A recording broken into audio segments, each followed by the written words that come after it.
इसीलिए ध्यान की परिभाषा बताई गई है, शून्यगतम ध्यानः मनः।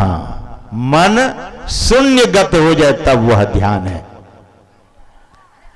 सज्जनों, संत मत में जो ध्यान की पद्धति बताई जाती है, आज कई लोग दीक्षा लिए तो संत मत में साधना की पद्धति है। संत मत के सत्संग में बिंदु नाद की चर्चा होती है।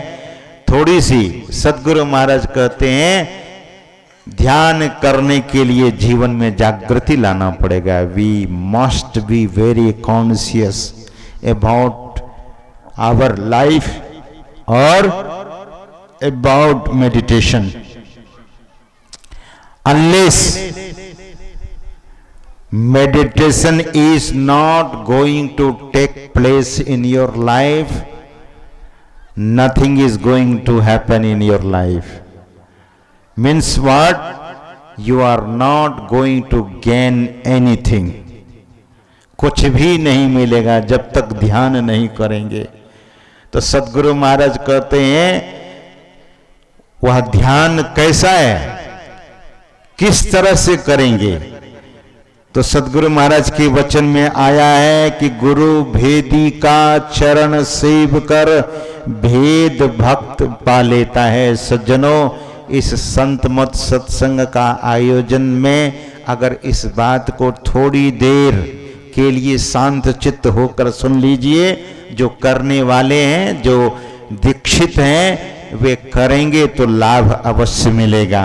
सद्गुरु महाराज कहने की कृपा की है, उनकी वाणी में आया है कि गुरु भेदी का चरण सेव कर भेद भक्त पा लेता है, निस्दिन सुरत अधर पर कर कर अंधकार फट जाता है।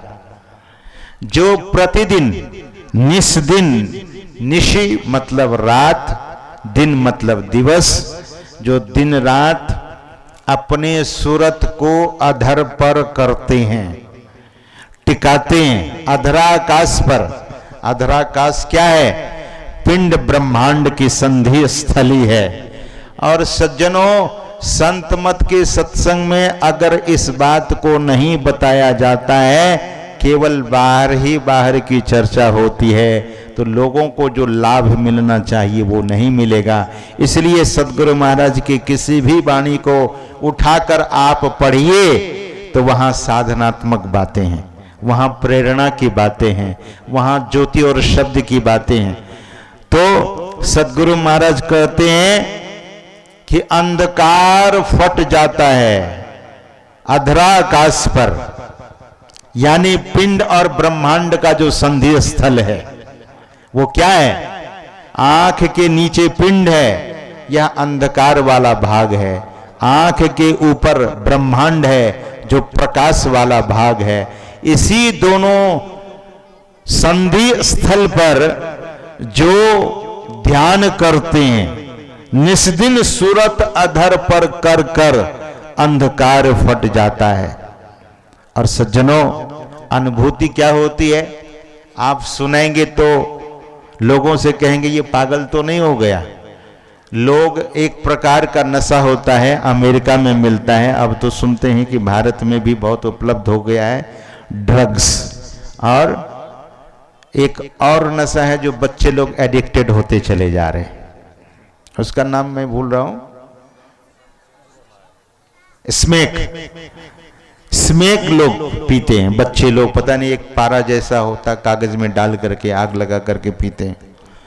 मैंने एक बच्चा से पूछा, एक माताजी अपने बच्चे को लेकर के आई और उस बच्चा से मैंने पूछा कि बच्चे आप वो पीते हो तो आपको कैसा लगता है? बोले महाराज, भीतर में पीली नीली बड़े सारे 7 रंग दिखते रहते हैं और मैं घूमता रहता हूं उसी में। अब बताइए, जो चीज साधना करके मिलने वाली है और वो तो नशा का प्रताप है, वो जो रंग उसे दिखता है, दरअसल में उनको सूर्य नहीं दिखता, उनको विष्णुलोक नहीं दिखता है, ब्रह्मलोक नहीं दिखता है, शिवलोक नहीं दिखता है। नारायण का लोक उसे नहीं दिखता है, उनको तो नशा का रंग दिखता है। सज्जनों, सदगुरु महाराज कहते हैं कि पीली, नीली, लाल, सफेदी स्याही सन्मुख आता है, यानी 5 रंग। हम आपका शरीर कितने तत्व से बना है? 5 तत्व से बना है, मिट्टी, जल, अग्नि, हवा और आकाश।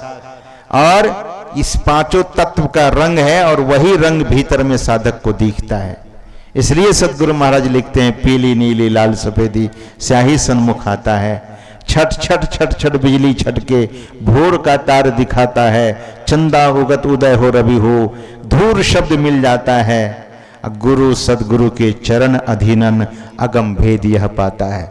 तब अंत में सदगुरु महाराज की वाणी में विविध भांति के कर्म जगत में जीवन घेरी फंसाता है, बाबा देवी कहे कह में ही सदगुरु गुरु ही बचाता है। यानी उस नदी पर, सरस्वती नदी के तट पर जो संध्या करते हैं, तब उससे यमराज कर्जा नहीं चुकवा सकता।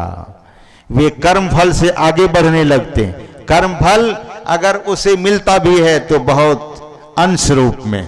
तो सज्जनों, यह संत मत का सत्संग है। हम आप ऐसे सदकर्मों को करें। वैसे तो दुनिया कोई भी नहीं, दुनिया में कोई भी नहीं रुक सकते बिना कर्म किए, लेकिन महापुरुष ने कहा कि एक बार आप इस भेद को जान लेंगे तो संध्या कीजिए, सुबह भी, दोपहर में भी और सायंकाल में भी। यही करने की चीजें हैं और इसी से मनुष्य जीवन हम आप सबों का सफल होगा। इसी बात को जनाने के लिए सदगुरु महाराज इतनी कड़ी तपस्या की। हम लोग घूमने के लिए जाते हैं झारखंड में। मैं लगभग 7-8 साल पहले झारखंड के एक जंगल में गया था, तो वहाँ के सत्संगियों ने कहा कि इस पहाड़ के नीचे बैठकर गुरु महाराज ध्यान करते थे। ऐसे बहुत जगह जा जाकर सदगुरु महाराज लोगों को उपदेश देने की कृपा की है। संत मत में साधना ही सार है। ये करेंगे तो जीवन में निखार आएगा, जीवन सजेगा संवरेगा। और अगर बाहर की ही बातों में लगे रहेंगे तो जीवन फिर सुधरेगा नहीं, सजेगा नहीं, जीवन बिगड़ता है। और बहुत लोग इस संसार में अपने जीवन को बिगाड़ रखा है। मैंने देखा, बहुत बुजुर्ग थे, एक सज्जन, हाथ कांप रहे थे और आंखों से दिख नहीं रहा था, पेपर को यूं सटा करके पेपर पढ़ रहे थे। मैंने उस बुजुर्ग से पूछा कि बाबा आपको रामायण की कितनी पंक्ति याद है, गीता का कितना श्लोक याद है? मुझ पर बिगड़ गए, बोले कि मैं पेपर पढ़ा हूं, रामायण और गीता नहीं पढ़ा हूं। ये कैसी आदत है?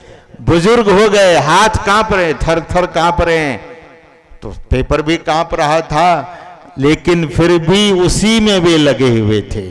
तो ऐसा संस्कार नहीं, भक्ति का संस्कार अपने जीवन में जागृत करते रहिए और जीवन को धन्य बनाइए।